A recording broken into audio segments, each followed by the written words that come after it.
అయినా సరే అదేం లేదు. పైగా అంతకుముందు చేసినది ఏదైతే ఉన్నాడో, మనం ఇంతకుముందు నేను చెప్పిన మోసం కానీ, దగా కానీ, దోపిడీ కానీ, ఈ ఇంకా విధ్వంసం కానీ, వినాశనం కానీ, ఈ వర్గం ఆ వర్గం లేకుండా ఈవెన్ తన వర్గం వాళ్ళను కూడా పీల్చి పిప్పి చేసి ఏ రకంగా చేయొచ్చు అనే దాంట్లో అన్ని రికార్డులను దాటాడు. అది 2 ఏళ్లలోనే. ఇది ఈ సందర్భంలో డిస్కషన్ నడుస్తున్నది. ఇప్పుడు 2 ఏళ్ల క్రితం అనేది ఏదో 20 ఏళ్ల క్రితం కాదు. అందరూ 2 years బ్యాక్ అంటే కాంటెంపరీ హిస్టరీలో 700 రోజులు ఎవ్వరూ మిస్ కాల. జగన్మోహన్ రెడ్డి గారి పాలన, దాని విలువ అది రోజు రోజుకు ఇప్పుడు ఎక్కువ తలుచుకుంటున్నారు.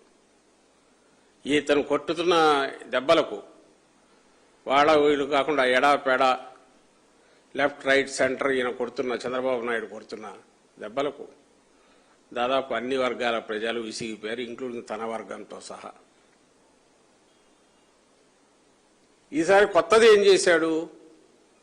కొత్తగా ఏం చేశాడు అంటే చంద్రబాబు నాయుడు గారు వీటన్నిటికీ సంబంధించి 2 చట్టం అనేది పూర్తి చాపలాగా చుట్టేసి ఎట్లా వాడుకోవాలా, ఎలాంటి దాంట్లో సంకోచం లేకుండా వెనక ముందు చూడకుండా దాన్ని వాడాలా, వాడేస్తున్నాడు.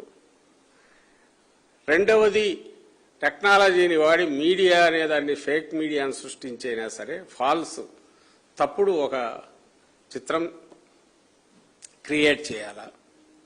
దానికి వాస్తవానికి సంబంధం ఉండాల్సిన పనుల ఇది ఒక అడ్వాన్స్మెంట్ అయినది. మామూలు ఏమో 10 రెట్లు 100 రెట్లు పెరిగిపోయినాయి దోపిడీ. కానీ ఇంకోటి మోసం అంటే ఇలాగూ నేను దాని జోలికి వస్తాను, చెప్తాను. అది కూడా అది దాంట్లో ముందు చెప్పేటప్పుడు హామీలు ఇచ్చేప్పుడే ఇది ఇచ్చేవి చచ్చేవి కాదు అని అడ్డంగా చెప్పిన హామీలు కాబట్టి వాటిని మోసం చేశారు. దోపిడీ గురించి దానికి కాన్సన్ట్రేటెడ్ ఎఫెక్ట్లో మన పక్కనే కృష్ణానది పక్కనే కనపడుతుంది, బాగా చిక్కగా ఉంది అది. ఇక దీని నుంచి ఎవరు దీన్ని క్వశ్చన్ చేయకుండా కళ్ళ ముందు ఉన్నా సరే ఒక తెర, ఇనుప తెర లాగా ఒక కొత్త వేరే చిత్రం క్రియేట్ చేసి దాని మీద ముందుకు పెడుతున్నాడు. అందులో భాగంగానే ఈ 2 ఏళ్లకు సంబంధించి మా సక్సెస్ స్టోరీ అని ఆయన పెట్టాడు. నాయన నువ్వు 2 ఏళ్లలో పొడిచింది అంటే మొత్తం వెన్నుపోట్లు కాదు, స్ట్రైట్ పోట్లు, పక్క పోట్లు, కింది నుంచి పైనుంచి పొడిచావు నాయన. ఇదిగో ఇవేని చూపే ప్రయత్నం వైఎస్ఆర్ కాంగ్రెస్ పార్టీ మేము చేశాం. అందులో భాగంగానే మీ అందరికీ తెలుసు, వైఎస్ఆర్ కాంగ్రెస్ పార్టీ మా అధ్యక్షులు ప్రియతమ నాయకులు జగన్మోహన్ రెడ్డి గారు పార్టీలో చర్చించిన తర్వాత